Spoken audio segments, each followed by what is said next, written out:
We know in our hearts we appreciate what they do. We wish to say thank you. Some days, when we see a soldier walk past, we even muster up the sense to say the words, "Thank you for your service." They've left their families, faced the unknown, ran in harm's way. Many sacrificed life and limb and health and mental health. And that is where our story begins. They have given so much. Now it's your chance to say, thank you for your service.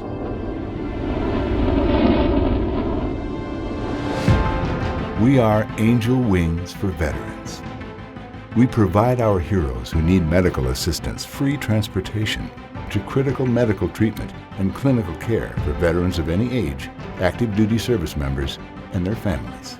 Since 1997, Angel Wings for Veterans has been removing the barrier to medical care, providing free transportation on the ground with gas cards, bus and train tickets, and in the air with trips flown by volunteer pilots and commercial airlines.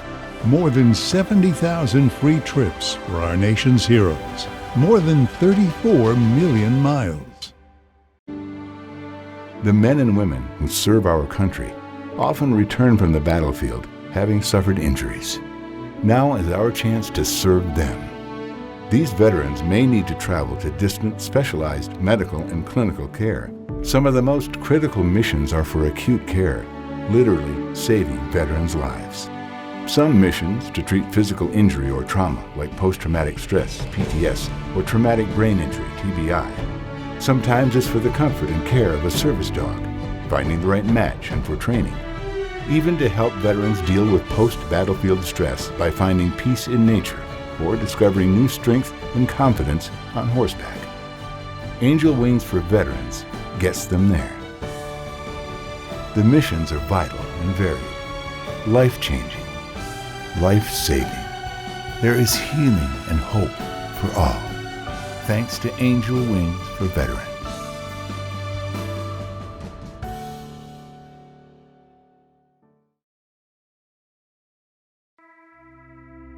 When those explosions came through, just the force of the percussion wave that came through really rattled me.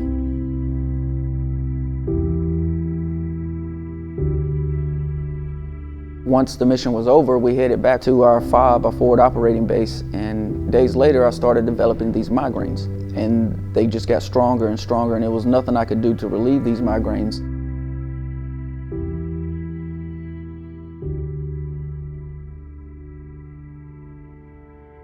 I felt like I was in a world that I didn't belong in. There were all types of triggers that would just set me off and cause a panic attack and get me uneasy. I turned to isolation and self-medicating.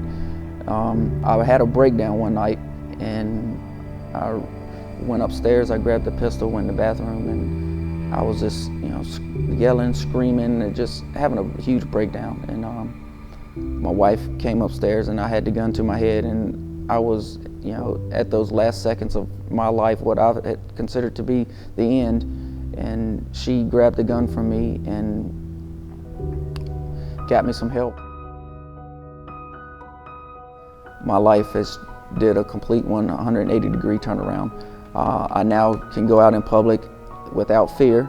There's no doubt in my mind today that I wouldn't be sitting here talking to you because I was at that point in my life where dying was an option, and not living anymore was, it seemed great to me.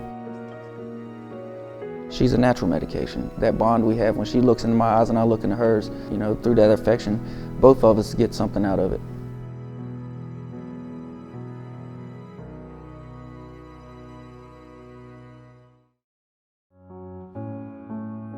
An individual, we were going down what's somewhat of a beaten path.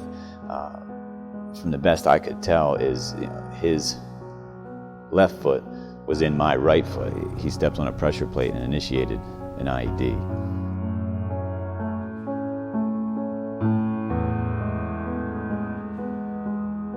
It threw me forwards, and I was unconscious long enough for that engineer and dog team to make it nearly back up to me. when I realized what had happened. It was about 6 or so Marines. They all had individual quirks or problems that they wanted to work on based on where they had been. So I laid it out, I said, we're going to do this with you and this with you and so on. We all head out to a training area. When we got there, I hopped out of the truck and was like, what are we doing here? I had no idea why I was there, how I got there, and that was kind of the first time I realized like something's really not right.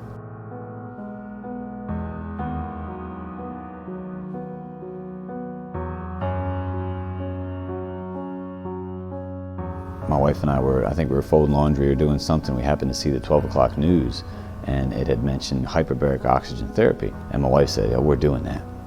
We're doing that. And that's when we realized that, this treatment, this hyperbaric oxygen therapy is not an FDA-approved thing for traumatic brain injury or PTS. When it went out, I was like 2 or 3 in the morning. By the time I woke up, there was already $500 in it. And when I looked at, who it was from and some of the emails I was getting, it was from, people I'd served with. And they were saying, man, we had no idea, or we'll be glad to help out. I'm going through a lot of the same things myself. So at that point, my wife Liz and I were like, wow, this is a little bit bigger than us.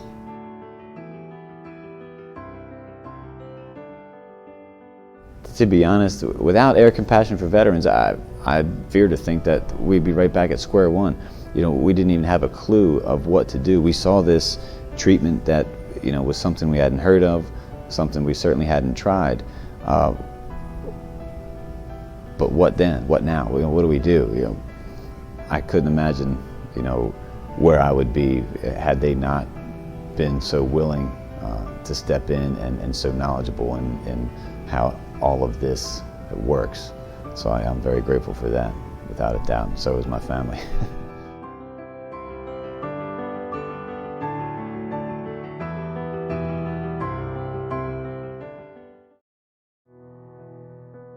Joined the Marines in 86, got out in 96. I was a deputy sheriff in Memphis, Tennessee. Did that for quite a few years and lost quite a few friends and gave it up and went into commercial diving. Being in combat and seeing what I've seen on the streets, that people will never see. Been around death a lot and a lot of hardship, and you got to have a thick skin about it. You can't take it personal anymore. I was in a motorcycle accident in 2013. I had a TBI, scar tissue on some parts of my brain from the swelling, and I've suffered quite a bit from that injury, and currently still dealing with it at this time. So PTSD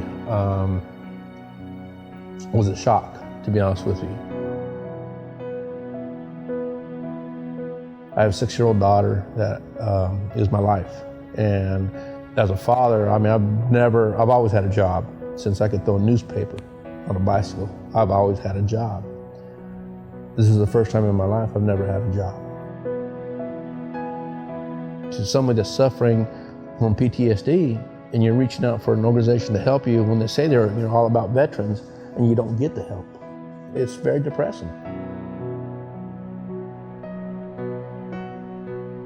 This organization has helped me tremendously get up there to get the treatment I needed.